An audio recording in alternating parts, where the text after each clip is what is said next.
बहुत समय पहले एक राजा था। वह अपनी न्यायप्रियता के कारण प्रजा में बहुत लोकप्रिय था। एक बार वह अपने दरबार में बैठा ही था कि अचानक उसके दिमाग में एक सवाल उभरा। सवाल था कि मनुष्य का मरने के बाद क्या होता होगा। इस अज्ञात सवाल के उत्तर को पाने के लिए उस राजा ने अपने दरबार में सभी मंत्रियों आदि से मशवरा किया। सभी लोग राजा की इस जिज्ञासा भरी समस्या से चिंतित हो उठे। काफी देर सोचने विचारने के बाद राजा ने यह निर्णय लिया कि मेरे सारे राज्य में यह ढिंढोरा पिटवा दिया जाए कि जो आदमी कब्र में मुर्दे के समान लेटकर रात भर कब्र में मरने के बाद होने वाली सभी क्रियाओं का हवाला देगा, उसे 500 सोने की मोहरें भेंट दी जाएगी।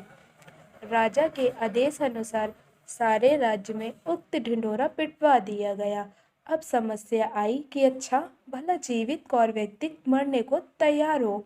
आखिरकार सारे राज्य में एक ऐसा व्यक्ति इस काम को करने के लिए तैयार हो गया, जो इतना कंजूस था कि वह सुख से खाता पीता सोता नहीं था। उसको राजा के पास पेश किया गया। राजा के आदेश अनुसार उसके लिए बढ़िया फूलों से सुसज्जित अर्थी बनाई गई। उसको उस पर लिटाकर बाकायदे श्वेत कफन से ढक दिया गया और उसे कब्रिस्तान ले जाया गया। घर से जाने पर रास्ते में एक फकीर ने उसका पीछा किया और उससे कहा कि अब तो तुम मरने जा रहे हो, घर में तुम अकेले हो, इतना धन तुम्हारे घर में ही कैद पड़ा रहेगा, मुझे कुछ दे दो। कंजूस के बार बार मना करने पर भी फकीर ने कंजूस का पीछा नहीं छोड़ा और बार बार कुछ मांगने की रट लगाए रहा। कंजूस जब एकदम परेशान हो गया तो उसने कब्रिस्तान में पड़े बादाम के छिलकों के एक ढेर में से मुट्ठी भर छिलके उठाए और उस फकीर को दे दिए। बाद में कंजूस को एक कब्र में लिटा दिया गया और ऊपर से पूरी कब्र बंद कर दी गई। बस एक छोटा सा छेद सिर की तरफ इस आशा के साथ कर दिया गया कि यह इससे सांस लेता रहे और अगली सुबह राजा को मरने के बाद का पूरा हाल सुनाए। सभी लोग कंजूस उस कब्र में लिटाकर चले गए। रात हुई। रात होने पर एक सांप कब्र पर आया और छेद देखकर उसमें घुसने का प्रयत्न करने लगा। यह देखकर कब्र में लेटे कंजूस की घबराहट का ठिकाना ना रहा। सांप ने जैसे ही घुसने का प्रयत्न किया तो उस छेद में बादाम के छिलके आड़ बनकर आ गए।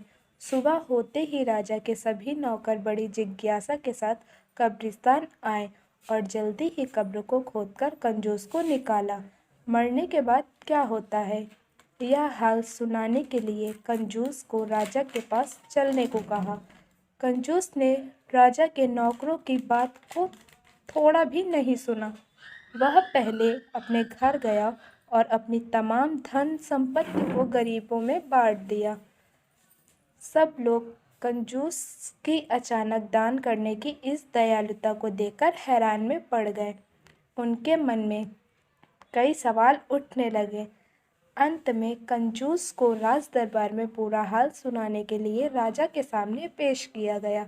कंजूस ने बीती रात सांप व बादाम के छिलकों के संघर्ष की पूरी कहानी कह सुनाई और कहा, महाराज, मरने के बाद सबसे ज़्यादा दान ही काम आता है, अतः दान करना ही सब धर्मों से श्रेष्ठ है।